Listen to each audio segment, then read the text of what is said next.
Hello, Marketology Group and Marketologists.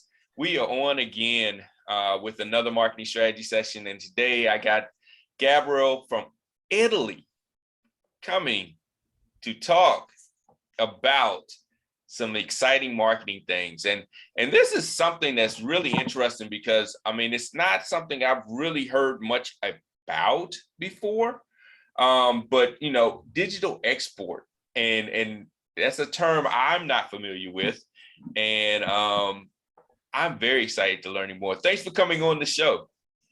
Thank you, Jeff. Thank you for having me. Hello, everybody. Well, digital export actually is a term we use in Italy. I don't know if it makes sense in English, actually, but it's about using digital strategies to approach international markets. So this is the long version of it. Okay. Well, we came up with this strategy 9 years ago, so way before COVID-19, because in Italy, you know, we have a lot of small and medium enterprises. They are the 92% of the companies in Italy. So we do have big companies, but the most of them are small and medium enterprises. And they aim to export, so to sell abroad. Usually they are B2B companies, so they sell to other companies, especially importers, distributors, or retailers in each country. And when we built our company, this was exactly 10 years ago, we thought that digital could help in the internationalization processes of these small and medium enterprises. So we tried to use social media, especially at that time, to help companies to communicate to those specific countries. So the problem with communicating abroad is that usually, especially in Italy, companies use English to communicate everywhere. Actually, everywhere, you know, the world speak a lot of different languages. And we discovered that it's not only about the languages, it's about the culture. Each country, or even inside each country, there are different cultures. So how do you use social media to communicate in different countries to different cultures to get a business goal, to reach a business goal, which is usually get leads from that market? So we discovered that the content is king, as we already know, and we started to apply a localized content, so written by local copywriters. So if a company from Italy wants to approach the Polish market, for example, we have Polish copywriters. They write the content specifically for that country, and we reach the goal. So actually, with these strategies, companies usually get from 3 to 30. I know it's a wide number, but from 3 to 30 contacts each quarter. And they are contacts of lead saying, okay, I know what you are selling, I'm interested in, let's talk about it. So it's a strategy, a set of strategy that works. And actually, in these 9 years, we are leading the way, at least in Italy, about this kind of strategies. And there were several changes, of course, also because social media, they transformed themselves from social to media. So now social media are more similar to a television than a social environment, at least if you are a company. So you need to pay so that your content is seen, because if you just go with organic content, only your small community will see it. If you go with advertising, of course, you can reach a bigger audience. So now we are more focused on advertising, which is our social advertising or search engine advertising. But still we are getting the results. And of course, with the pandemic, everyone wanted to better understand these kind of strategies, because there are no exhibitions, at least in Italy. They are starting again now in these days. So we had 1.5 years without exhibitions. So B2B companies needed to find another way to get in touch with their leads. Okay. So this is a little bit more than just having something translated, like it's written and then you use a translator to translate to different languages. So you actually have staffed people out of different countries, depending on the client's target market, to actually create the content in their language and their culture. So it makes sense. So that's the approach that you're taking.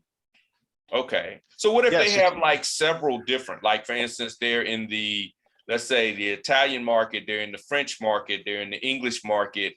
You know, this is a company that's trying to get a little bit more abroad. Do you source for each and every demographic, or do you kind of have them focus on one first and then migrate to another after that one has started to show some success? Well, that depends on the plans of the company and the budget, because the dark side of the strategy is that you need budget for each country. But Okay. let me make an example to better understand what the difference between translation and localization of the content. So let's Okay. take coffee, for example. Well, Mhm. for you, I guess coffee, it's like something like that, big. Yes. For me, is this one. So Really? yeah, so this is Italian coffee. Well, okay, of course, this is a small paper cup, but anyway, Wow. That's just a taste. it's a different, it's a very different kind of coffee. So if I go, if I am a coffee roaster, for example, and I want to sell my coffee Mhm. to the US, for example, I use the correct translation of the word, which is in Italian is caffè, in English is coffee, of course. If I Mhm. want to go to Poland, I use kava, which is the correct translation. Okay. But in the US, you drink a different kind of coffee. In Poland, you drink a different kind of coffee. In Turkey, another kind of coffee. So Wow. if I use the correct translation of café in those Mhm. languages, I reach people who want to drink coffee, but not the Italian way of coffee. So I need to adapt my communication to that country, to that culture. And so this is not more a coffee, it's an espresso coffee. So I use a different word Yeah. for the same product. That is a great example, because also for quantity wise, because if we're selling like the coffee and you're talking about here a pound of coffee, we're thinking, okay, a pound of coffee will last X amount of days, because we have larger cups, we brew it differently, so forth and so on. But in another area, that might not make any sense. They might say, well, I don't need that much coffee at one purchase. Um, that's really interesting. I get a lesson Yeah. in coffee. Well, actually, I was in New York a few years ago, and I was at breakfast. Actually, it was a networking breakfast, Mhm. and of course, as Italian, we used to drink a lot of coffee, but espresso coffee, which is much stronger. So at Mhm. that breakfast, I was drinking like 7 cups of American coffee, and people looking at me like, "What are you doing?" But for me, it's like water. So like tea. It's very Italian coffee. It's stronger. Yes. And this applies to every kind of product in every kind of sector in any country. So it's Okay. not only about consumer products, because Mhm. of course coffee it's better understandable, right? Mhm. It works with water pumps, with irrigation systems, with implants. Yes, implants of any kinds, industrial. So in any business, in any sector, industry, you want to use this strategy. So Okay. localizing the content, it makes the difference between getting or not getting leads for your business. Yeah, that makes sense. Now, do you start with I guess you would say with the goal in mind? Like, if this is the actual revenue goal we want to hit or the target audience we want to hit, and we are either A, already touching that market, so we kind of know what our numbers will look like, or B, we are very new to this market, we don't know anything about the market, but we want to enter the market. How do you, when you're talking with your clients and coaching them, how do you usually have them get into the right frame of mind with the right expectations?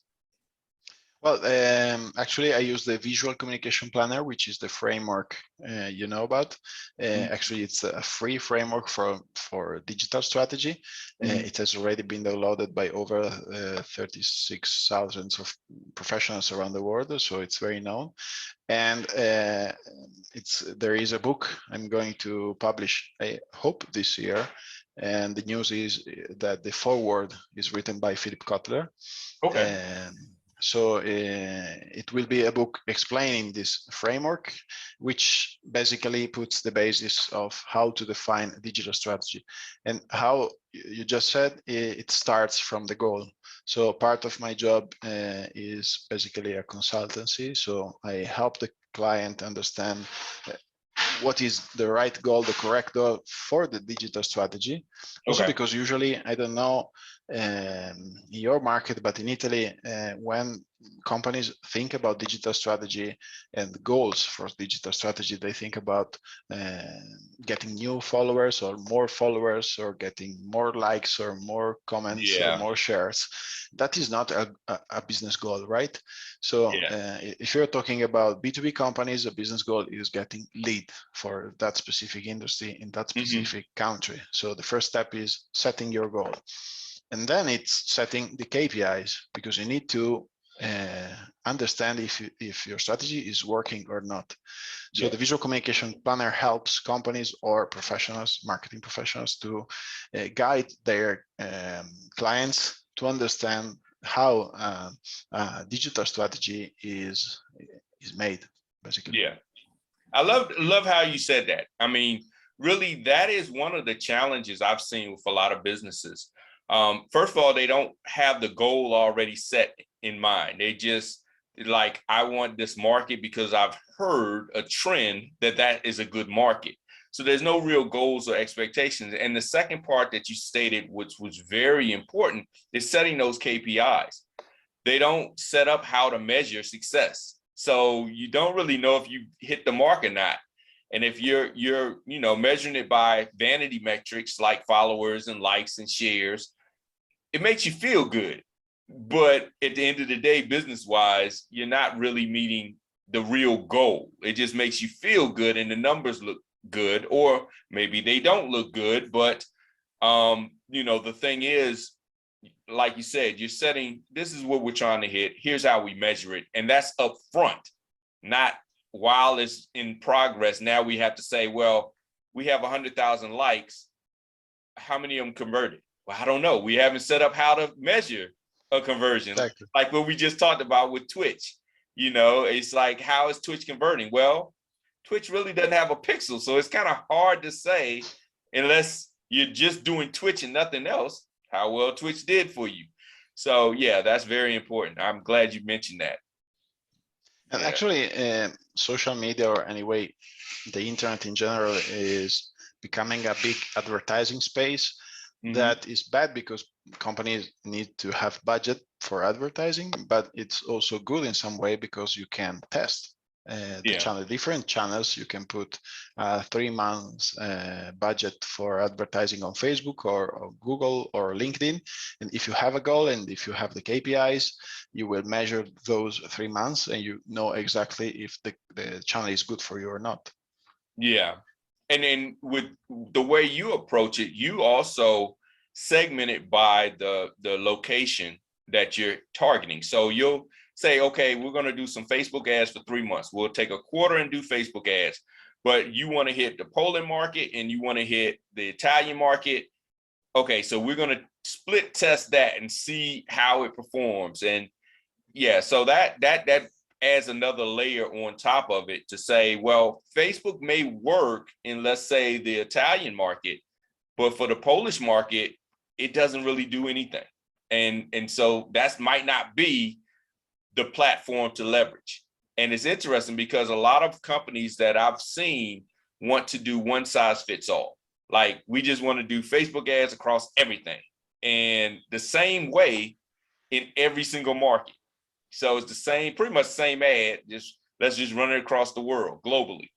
And with that, what you're saying is that approach may not work as well, being the different cultures, the different, language barriers, those type of things. Just because you have a translator tool, switch it in grammatical translation, you're missing the context. Exactly. And so if we go back to the coffee example, in Italy, everyone knows what espresso coffee is.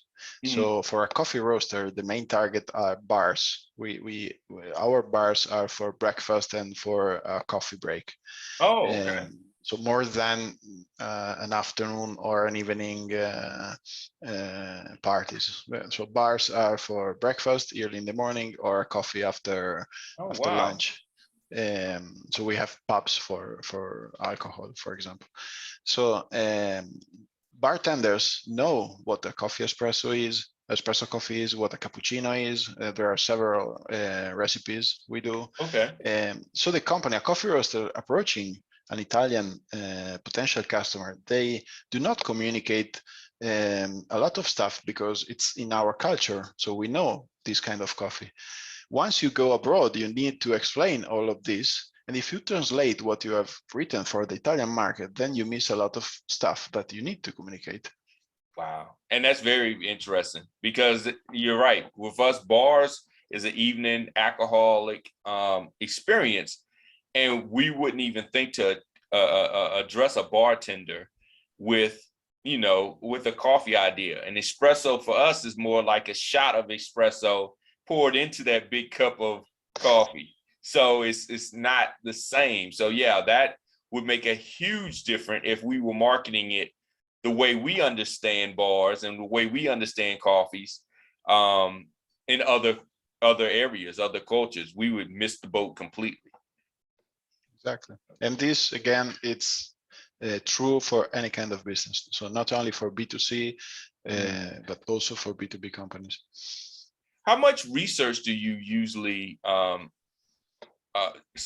set as far as expectation wise? I mean, do you do like, look, the first month we need to research the market and then we can get started with the plan?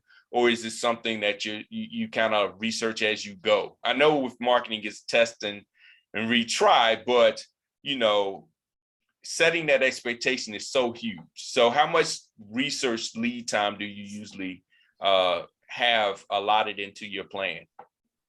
Well, we can split into that research. So there is a business research. So the company needs to understand what's the business target in that country. Okay. And we do not do that. So we pretend the company already has done that, or we have partners, friends who do the stuff. So the company knows exactly, for example, again, the coffee roaster, they know that in Italy they sell to bars, so retailers, and they need in Poland to sell to distributors, for example, or in Russia they need importers. So they need to do that already. So they should have already that research. Then and this is actually today a small part, we research only for the platform. And to be honest, in most part of the world, we use the same platforms, which are almost always Google advertising, Google ads, and LinkedIn ads. So these are the two main platforms we use. Also because we focus only on B2B companies. So we don't work with B2C companies. Of course, if you work with B2C companies or B2M companies, so those communicating to the mass, of course, you need to understand and research for more specific channels, for example, Pinterest or Instagram or TikTok in some cases. Yeah. Now, have you used the Microsoft advertising platform in conjunction with LinkedIn? I know they just started doing that about a year ago. That now Microsoft has acquired, LinkedIn, and they've integrated the marketing. Have you leveraged the new Microsoft ad platform? No, actually not. To be honest, it's also about budget. So usually small B2B companies, they don't have super big budgets. So if we have extra budget, we try different channels. For example, in Russia, you can use Yandex and also Google. Really? Yandex is still around? Yeah, it's still like 50, more or less 50%. I think this year or last year, Google overcame Yandex, but it's a small percentage, so they are more or less 50-50. Okay. And also, depending on the target, maybe you want to go to on Google Ads or Yandex Ads. Okay. So if the company has more budget, we can do both. If not, Mhm. we usually pick Google as a preferred channel. Okay. Okay. Well, that's cool. Well, I mean, that's a lot of information. And I thank you for sharing it. It really changes things when you're looking at doing an international type of play when it comes to business. I don't know why we keep thinking everybody thinks like us, especially as Americans. We always think everybody thinks like us. So we are like, this is how it is. We do it this way, and this is just how it's going to be. Instead of saying, there's other cultures out there. There's other, ways of approaching it. And we need to consider that when we start to look at going into those markets. That's a lot of insight that I didn't even really think about. And I love the fact because I do coffee every day or every morning. That's just one of my things. And I get this big, I wish I'd have brought it up. I drank it right before I called. This big mug, which is like too much. But but our coffee is not as strong. But yes, coffee is a great example because it's something I could definitely relate to. Uh, but Yeah. tell everybody if they're looking to go into the global market, international market, how can they get in touch with you? And what would make a good, I guess you would say, client for you instead of somebody that's just saying, "Hey, my beautiful thing, I sell to anybody that has money." So I sell to everybody. I sell to anybody that has money. So tell us, how they can get in touch with you and what would qualify them as a great client for you. But I think that multinational companies that already they are already in Europe, so we can say around 200 million euros of turnover, more or less. Okay. So big, not super big companies, but big enough to approach the European market. But also my target is more about their set of mind, their mindset instead Okay. of their turnover, which is they are not approaching the European market as a market because there is not such a thing as an European market. There is the Italian market, there is the Spanish market, the German market, the French market. Okay. And if you have this mentality, you are a good customer for me because it means you understand that you need to approach each country differently. Okay. Which is, I think, for US companies, maybe it's a problem because, United States are very different from each other's, especially from the North and the South or East and West. There are very much differences in culturally meaning, but Yeah. you all speak English. And this makes very easier for you to approach a different state. Okay. In Europe, if you go over the Alps, you find like 3-4 different languages. So we are forced to think differently. Okay. Okay. Huh. That's yeah, you're right. You're right. It's a total different change versus just a accent change. Or a couple of words that it may mean different things, but it's a full culture change. So that makes a lot of sense. So, well, I thank you so much for coming on, and thank you so much for the information. And everyone, if you are looking to get in touch with him, you can go to weevo.it. So it's weevo.it. And look at the structure. You'll see exactly how it's laid out. It'll answer your questions. And if you're trying to get into that European market and diversify where you provide your actual product or service, get in touch with him. I think he can definitely help you out. And this is a whole different approach. This is definitely something that I haven't encountered. And I'm so happy that you came on and shared with us. Thank you very much, Jeff, and thank you again for having me.